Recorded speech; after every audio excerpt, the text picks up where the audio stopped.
Sanitation किंवा जी स्वच्छता आहे, स्वच्छता निरीक्षक या नगर परिषदेच्या पेपरसाठी ऑल इंडिया इन्स्टिट्यूटचं पेपर 4मधील सुरुवातीची 3 प्रकरणं आपण शॉर्टमध्ये कव्हर करणार आहोत.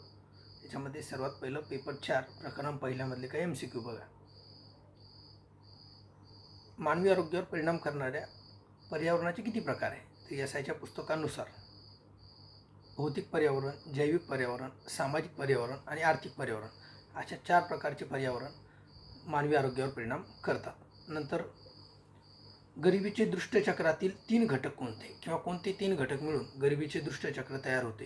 हा प्रश्न यापूर्वी ऑल इंडिया इन्स्टिट्यूटच्या MCQमध्ये PYQमध्ये विचारलेला आहे.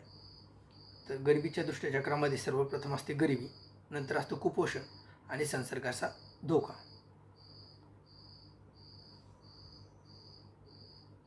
क्रिप्टोस्पोरिडियम या परजीवीपासून कोणता आजार होतो? तर क्रिप्टोस्पोरिडियम या परजीवीपासून अतिसार होत असतो. त्यानंतर ह्या संज्ञा आहेत, ह्या कंटिन्यू आपल्याला विचारल्या जातात की अर्भक म्हणजे काय, तर नुकतेच जन्मलेलं. नंतर न्यूनॅट किंवा नवजात म्हणजे काय, तर 4 आठवड्याचं बालक म्हणता येईल, किंवा 28 दिवसापेक्षा जे कमी असतं त्याला म्हणायचं नवजात. नंतर बाल्यावस्थाचा कालावधी किती, तर न्यूनॅट संपला म्हणजे 4 आठवड्यापासून ते 3 वर्षापर्यंत बाल्यावस्था गणली जाते. नंतरची असते किशोरावस्था म्हणजे 3 वर्षापासून ते 16 वर्षापर्यंत किशोरावस्था. मग सर्वप्रथम अर्भक म्हणजे नुकतंच जन्मलेलं, नंतर नवजात जे की 1 महिन्यापेक्षा किंवा 28 दिवसापेक्षा कमीचं. नंतर असतं बाल्यावस्था 4 आठवड्यापासून तर 3 वर्षापर्यंत. नंतर एक किशोरावस्था जी 3 वर्षापासून तर 16 वर्षापर्यंत आहे. आणि 16 वर्षापासून पुढं आपण त्याला अडल्ट किंवा प्रौढ म्हणत चालतो. स्वच्छ भारत अभियान केव्हा सुरू झालं? तर 2 ऑक्टोबर 2014 रोजी स्वच्छ भारत अभियान क्लीन इंडिया मिशन सुरू झालं, जे की नरेंद्रजी मोदी यांनी नवी दिल्लीमध्ये त्याचं उद्घाटन केलं होतं किंवा घोषणा केली होती. नंतर SBAचे किंवा स्वच्छ भारत अभियानचे उद्दिष्ट काय होतं? तर महात्मा गांधींची जी 150वी जयंतीपर्यंत म्हणजेच 2 ऑक्टोबर 2019पर्यंत देशातील उघड्यावरील शौचमुक्ती करण्याचं उद्दिष्ट SBAमध्ये ठेवण्यात आलं होतं, ज्याला आपण ODF फ्री किंवा ओपन डेफिकेशन फ्री इंडिया असं म्हणतो. नंतर संयुक्त राष्ट्रसंघाने SDG केव्हा स्वीकारले? तर युनोनं जे काही सस्टेनेबल डेव्हलपमेंट गोल त्याच्यासमोर ठेवले होते, तर ते 25 सप्टेंबर 2015 रोजी स्वीकारले. 25 सप्टेंबर 2015 सस्टेनेबल डेव्हलपमेंट गोल शाश्वत. तर युनोद्वारे एकूण किती सस्टेनेबल डेव्हलपमेंट गोल ठेवलेले होते? तर एकूण 17 शाश्वत विकास ध्येय ठेवलेले आणि जे 2030पर्यंत पूर्ण करण्याचं लक्ष ठेवलेलं आहे. नंतरचा प्रश्न पहा. प्रकरण 2मध्ये आलो आपण. भारतातील पर्यावरण कायदे ज्यामध्ये दिलेले, त्यामध्ये स्मार्ट शहरे अभियान केव्हा सुरू झालं?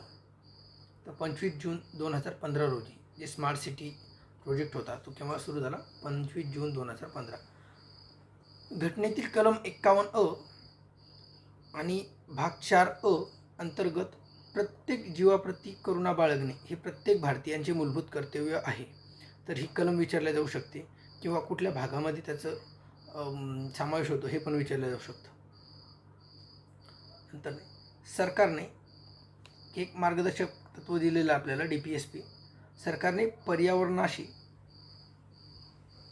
पर्यावरणाची सुरक्षा आणि सुधारणा करावी, तसेच वन्यजीवांच्या हित संरक्षणासाठी प्रयत्न करावेत असे स्पष्ट निर्देश राज्यघटनेच्या कोणत्या कलमामध्ये DPSP directive principle of state policies अंतर्गत दिले आहेत? तर कलम 48A मध्ये हे दिलेले आहेत की सरकारनं काय केलं पाहिजे? पर्यावरणाची सुरक्षा केली पाहिजे, त्याच्यामध्ये सुधारणा केली पाहिजे आणि वन्यजीवाच्या हित संरक्षणासाठी प्रयत्न केले पाहिजे. मग याच DPSPच्या आधारे समोर कसं आपण काही कायदे पाहतो.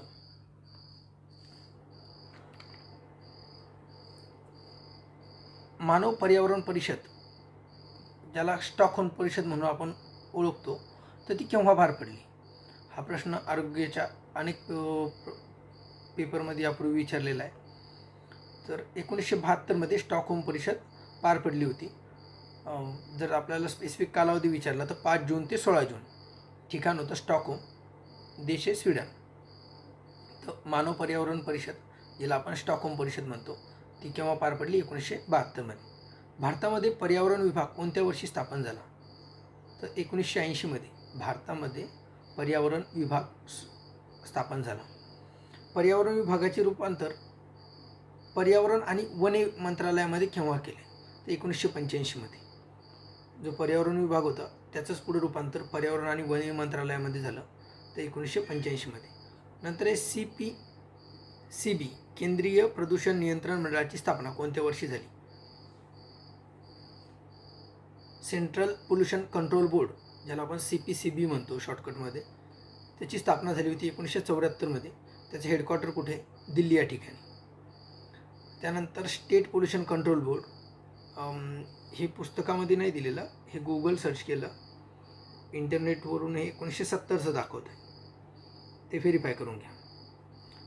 भारतीय वन संरक्षण संस्थेचे हेडक्वार्टर व स्थापना, तर भारतीय वन संरक्षण संस्था, the forest survey of India ज्याला आपण म्हणतो, ती डेहराडूनला त्याचं मुख्यालय आहे आणि 1981मध्ये त्याची स्थापना झालेली. त्यानंतर भारतीय वन्यजीव संस्थेची स्थापना कोठे व केव्हा झाली? तर wild life institute of India 1982मध्ये स्थापन झालं. याचं सुद्धा मुख्यालय डेहराडूनलाच आहे. नंतर राष्ट्रीय वनीकरण आणि पर्यावरण विकास मंडळाची स्थापना कोणत्या वर्षी झाली? 1992. त्यानंतरचे 2 क्वेश्चन पहा, हे वारंवार विचारले जातात. बोटॅनिकल सर्वे ऑफ इंडिया याचं मुख्यालय कुठे? कोलकाता. आणि झुलॉजिकल सर्वे ऑफ इंडिया याचं सुद्धा मुख्यालय कुठे? कोलकाता. याची स्थापना लक्षात ठेवा. बोटॅनिकल सर्वे ऑफ इंडियाची स्थापना झाली 1890ला आणि झुलॉजिकल सर्वे ऑफ इंडियाची झाली 1916ला. आता पर्यावरणासंदर्भात काही महत्त्वाचे कायदे आहेत, ते कायदे पहा. जलप्रदूषण कायदा भारतात केव्हा पारित झाला? तर 1974ला. त्यानंतर वायू प्रदूषण कायदा केव्हा लागू झाला? 1981ला. पर्यावरण संरक्षण कायदा हा बऱ्याच वेळा विचारला आहे, 1986ला. नंतर आहे biomedical waste management and handling rule, कोणत्या वर्षीचे? 1998चे. त्यानंतर तो 2016मध्ये त्याच्यामध्ये सुधारणा करण्यात आली. नंतर बायोमेडिकल वेस्ट मॅनेजमेंट ॲक्ट 2016 असा म्हणून तो ओळखला जातो. त्यानंतर आपण पाहिलं की राष्ट्रीय हरित लवाद कायदा, जे NGT ॲक्ट म्हणतो किंवा NGT लॉ म्हणतो, तो 2010ला झाला. धोकादायक कचरा आणि व्यवस्थापन नियमन आदी याच्यामध्ये सुद्धा 2016ला सुधारणा झाली. जल उपकर कायदा 1977चा आहे, जल उपकर कायदा.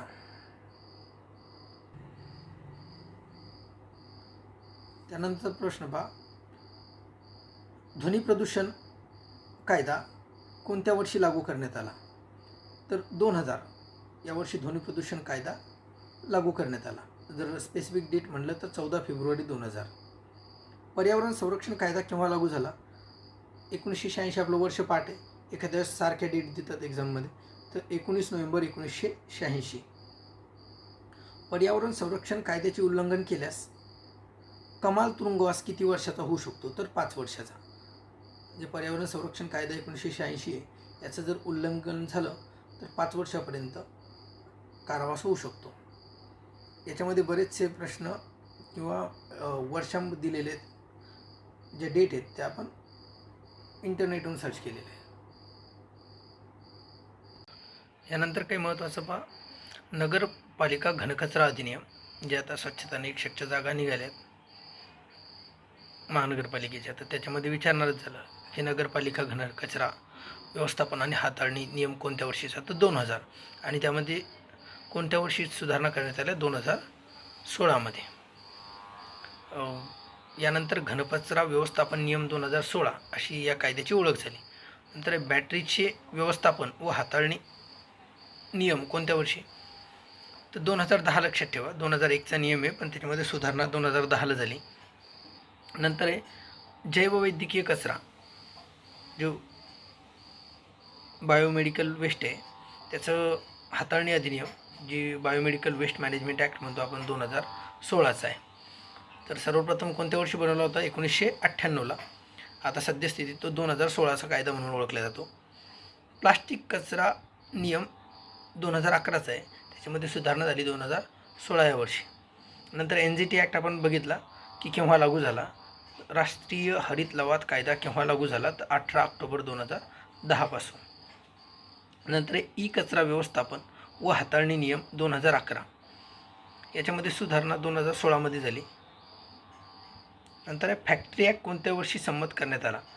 तर फॅक्टरी ॲक्ट 1948मध्ये संमत करण्यात आला. पब्लिक लायबिलिटीज ॲक्ट, सार्वजनिक उत्तरदायित्व विमा अधिनियम कोणत्या वर्षी लागू करण्यात आला? 1991.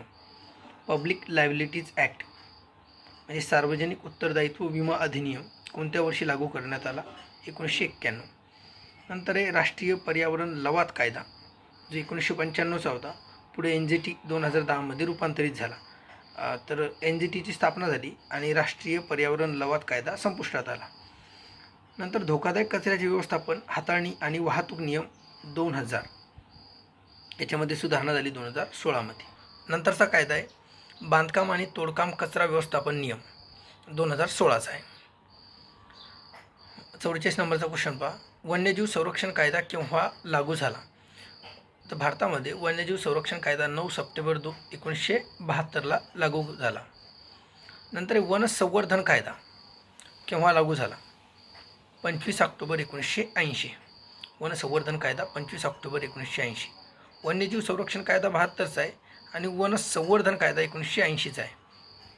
नंतर ब्रिटिश काळी बनवलेले भारतीय वन कायदा 1927चा. त्यानंतर पहा 47 नंबरचा क्वेश्चन पहा. बायोलॉजिकल डायव्हर्सिटी ॲक्ट 2002 या कायद्याचा हेतू साध्य करण्यासाठी राष्ट्रीय जैवविविधता प्राधिकरणाची स्थापना कोठे करण्यात आली? तर चेन्नई. बायोलॉजिकल डायव्हर्सिटी ॲक्ट 2002 याचा हेतू साध्य करण्यासाठी जैवविविधता प्राधिकरणाची स्थापना करण्यात आली आणि ती कुठं करण्यात आली? चेन्नई या ठिकाणी. 48 नंबरचा प्रश्न पाहतोय आणि SIच्या पेपर 4मधले आपले 2 प्रकरणं संपलेत. प्रकरण 3मध्ये आलो आपण. प्रकरण 3 जर पाहिलं त्याचं नावच आहे वॉटर पोल्युशन, वॉटर सर्व्हिलन्स आणि प्रिव्हेंटेशन ऑफ वॉटर. तर 48 नंबरचा प्रश्न पहा. पृथ्वीचा किती टक्के भाग हा पाण्याने व्यापलेला आहे? तर 71%. एकूण साठ्यापैकी ताजे पाणी केवळ 2.7% आहे आणि हे जे फ्रेश वॉटर आहे याच्यापैकी पिण्यायोग्य पाणी किती आहे? तर 0.3 ते 0.5%. RRB मलेरिया आणि हेल्थ इन्स्पेक्टरमध्ये हा प्रश्न यापूर्वी विचारलेला आहे. त्यानंतर पहा मानवी शरीर किती टक्के पाण्याने बनलेलं आहे? तर 70% पाण्याने. यापूर्वी जी आरोग्यसेवकची भरती झाली त्याच्यामध्ये काही वेळेस त्याचं ऑप्शन 65% दिलेलं आहे. तर एक्झाममध्ये जसे ऑप्शन येतील त्या पद्धतीनं पहा. आपल्या पुस्तकामध्ये 70% दिलेलं आहे. शुद्ध पाण्याला कुठलीही चव नसते. तर जी पाण्याला चव येते तर ते कशामुळे येते? तर ती पाण्यात जे डिझॉल्व झालेले खनिज असतात त्यामुळे त्याला ती चव येत असते. त्यानंतर पहा 52 नंबरचा प्रश्न. फेनत जल किंवा फेनत वॉटर काय असतं? तर फेनत वॉटर म्हणजे सॉफ्ट वॉटर आहे. त्यानंतर खारट पाण्याला दुसरं कुठलं नाव आहे? तर ब्रॅकिश वॉटर. खारट पाण्याला ब्रॅकिश वॉटर असं सुद्धा म्हणतात. त्यानंतर 54 नंबरचा प्रश्न पहा. हवेतील पाण्याच्या वाफेचं प्रमाण निश्चित करण्यासाठी कुठलं उपकरण वापरलं जातं? तर हायड्रोमीटर. प्रश्न फिरून विचारला जाऊ शकतो की हायड्रोमीटरचा उपयोग काय असतो? तर हवेतील पाण्याच्या वाफेचे प्रमाण निश्चित करणे. त्यानंतर जी भारतामध्ये पहिली अणुभट्टीची उभारणी झाली त्यावेळेस कोणत्या पाण्याचा वापर केला गेला? तर जड पाण्याचा. आपल्याला माहिती आहे जड पाण्यामध्ये हायड्रोजनचे आयन असतात आणि त्याचा वापर पहिल्या अणुभट्टीमध्ये केला गेला होता. नंतर 56 नंबरचा प्रश्न पहा. ग्रामीण भागात सरासरी पाण्याची आवश्यकता किती लिटर आहे? प्रति व्यक्ती लिटर विचारले. तर प्रति व्यक्ती 50 लिटर प्रतिदिन. त्यानंतर हेच प्रमाण जर शहरी भागात प्रति व्यक्ती प्रतिदिन विचारलं तर शहरी भागात प्रति व्यक्ती प्रतिदिन 130 लिटर पाण्याची आवश्यकता असते. त्यानंतर पृथ्वीवरील पाण्याचा मुख्य स्रोत कोणता आहे? तर पाऊस हा पृथ्वीवरील पाण्याचा मुख्य सोर्स आहे. त्यानंतर 59 नंबरचा क्वेश्चन पाण्याची साठवणूक जशी की तळे जलाशयमध्ये केली जाते त्यालाच रेन हार्वेस्टिंग असं म्हणतात. तर रेन हार्वेस्टिंग म्हणजे काय? तर पावसाचं पडणारं पाणी आहे त्याची साठवणूक करायची, त्याला रेन हार्वेस्टिंग असं म्हणतात. त्यानंतर काही त्याचं प्रमाण दिलेलं आहे. 1 इंच पाऊस पडला म्हणजे किती गॅलन पाऊस पडला? तर 4.67 गॅलन. 1 इंच पाऊस म्हणजे 4.67 गॅलन. त्यानंतर 1 इंच पाऊस पर एकर, 1 इंच पाऊस पर एकर जर म्हटलं तर किती गॅलन पाऊस? 27,154. याच्यामध्ये संदिग्धता आहे. 27,154 हे इंटरनेट गुगलवरून केलेलं ट्रान्सलेशन आहे. पुस्तकामध्ये 26,000 समथिंग दिलेलं आहे, ते तुम्ही करेक्शन करून घ्या काय असेल तर. 1 मिलीमीटर पाऊस प्रति एकर पडला म्हणजे किती लिटर पाऊस पडला? तर 4,047 लिटर पाऊस पडला. दॅट इज 1,069 गॅलन पाऊस 1 mm पाऊस म्हणजे. नंतर क्युसेक मध्ये काय मोजतात? तर पाण्याचा प्रवाह मोजतात क्युसेकमध्ये. तर क्युसेक म्हणजे काय? तर क्युबिक फूट पर सेकंद, म्हणजे एका सेकंदामध्ये 1 घनफूट पाण्याचा प्रवाह जर होत असेल तर त्याला म्हणायचं 1 क्युसेक पाणी. त्यानंतर 1 क्युसेक पाणी जर आपल्याला म्हटलं की तुम्ही लिटर पर सेकंदमध्ये सांगा तर 28.31 लिटर पर सेकंद. पावसाच्या पाण्याची pH किती असते? हा खूप वेळा विचारलेला प्रश्न आहे. तर पावसाच्या पाण्याचं pH हा 5.5 असतो, म्हणजे हा ॲसिडिक प्रमाणात येतो. जास्त ॲसिडिक नाही पण थोडासा ॲसिडिक. 7ला न्यूट्रल, हा 5.5 म्हणजे ॲसिडिक थोडंसं. आता अपलँड वॉटर म्हणजे काय? तर पर्वतीय क्षेत्रामध्ये नैसर्गिक जलाशय किंवा कृत्रिमरित्या बांधण्यात आलेल्या जलाशयामध्ये पाण्याचं संकलन करायचं, त्या पाण्याला म्हणायचं अपलँड वॉटर. त्यानंतर 66 नंबरचा इम्पाऊंडिंग रिझर्वायर म्हणजे काय? तर इम्पाऊंडिंग रिझर्वायर म्हणजे अशा प्रकारची जलाशय ज्यामध्ये मोठ्या प्रमाणात पाण्याची साठवणूक केली जाते. फॉर एक्झाम्पल धरण आहे की त्याच्यामध्ये काय केलं, नदीच्या अपोजिट साईडला मोठी भिंत बांधून पाण्याचा प्रवाह थांबवला जातो.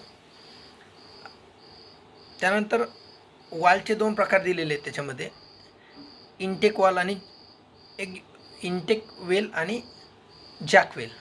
ह्या ज्या विहिरी आहेत की इनटेक विहीर कुठं असते किंवा जॅकवेल कुठं असते? तर नदीच्या किंवा धरणाच्या पात्राच्या खोलगट भागात इनटेक वेल खोदतात. आणि जॅकवेल जर समजा नदीचं पात्र वर खाली नसेल आणि त्या नदीच्या किंवा धरणाचा जो चिंचोळा भाग आहे त्याच्यामध्ये वर्षभर पाणी उपलब्ध असेल तर जॅकवेल उपयोगी ठरतात. जर नदीचं किंवा धरणाच्या पात्रामध्ये वर खाली असेल तर त्या ठिकाणी मग इनटेक विहीर खोदावं लागेल. ते इनटेक वेलमधून पाणी जॅकवेलमध्ये टाकलं जातं आणि नंतर त्याचा पुरवठा शहरामध्ये केला जातो किंवा गावामध्ये केला जातो. त्यानंतरचा 67 नंबरचा क्वेश्चन भारतातील मोठ्या शहरामध्ये पाणी पुरवठा करण्याचा स्रोत कोणता? तर भारतातील मोठ्या शहरामध्ये म्हणले तर इम्पाऊंडिंग रिझर्वायर, त्यालाच मोठी धरणं. हाच प्रश्न जर असं म्हटलं की खेड्यामध्ये पाणी पुरवठ्याचा मुख्य स्रोत कोणता? तर तलाव किंवा तळी. नंतर 69 नंबरचा नदीतील पाणी नैसर्गिकरित्या शुद्धीकरणाच्या पायऱ्या कोणत्या आहेत? तर नदीतील पाणी नैसर्गिकरित्या शुद्ध करण्याच्या पायऱ्या जर पाहिलं तर सर्वप्रथम आहे डायल्युशन, म्हणजे एकदम दूषित पाणी आलं त्याच्यामध्ये इतर पाणी मिसळलं तर ते डायल्यूट होणार. त्यानंतर सेडिमेंटेशन, त्याच्यामध्ये गाळ तळाशी बसणार. नंतर एरेशन, जे पाणी वाहत असताना काही ठिकाणी धबधब्यासारखं आढळतं, त्याच्यामध्ये हवेचं एक्सचेंज होतं, धोकादायक गॅस बाहेर पडतात आणि पाण्यामध्ये ऑक्सिजनचं डिझॉल्व होतं. त्यानंतर ऑक्सिडेशनमध्ये काय होतं, जे त्याच्यामध्ये काय म्हणतात डिझॉल्व झालेले घनपदार्थ आहे ते एकत्रित येतात आणि ते तळाशी बसतात, सेडिमेंटेशन होतं त्याच्यानंतर. नंतर फिल्ट्रेशन, की नदीमध्ये असलेले लहान मोठे गोटे असतात त्याच्यामधून पाणी वाहतं, म्हणजे ते फिल्टर होतं. त्यानंतर पाणी जर स्वच्छ झालं, सेडिमेंटेशन झालं, तर अल्ट्राव्हायलेट वेव्ज त्याच्यावर पडतात, UV रेज, आणि त्यातून सूक्ष्मजीव मारले जातात. आणि शेवटची पायरी असते शुद्धीकरणाची, बायोलॉजिकल ॲक्शन. बायोलॉजिकल ॲक्शन म्हणजे याच्यामध्ये सूक्ष्मजीवाची क्रिया होते आणि त्यातून शुद्ध पाणी शुद्ध होतं.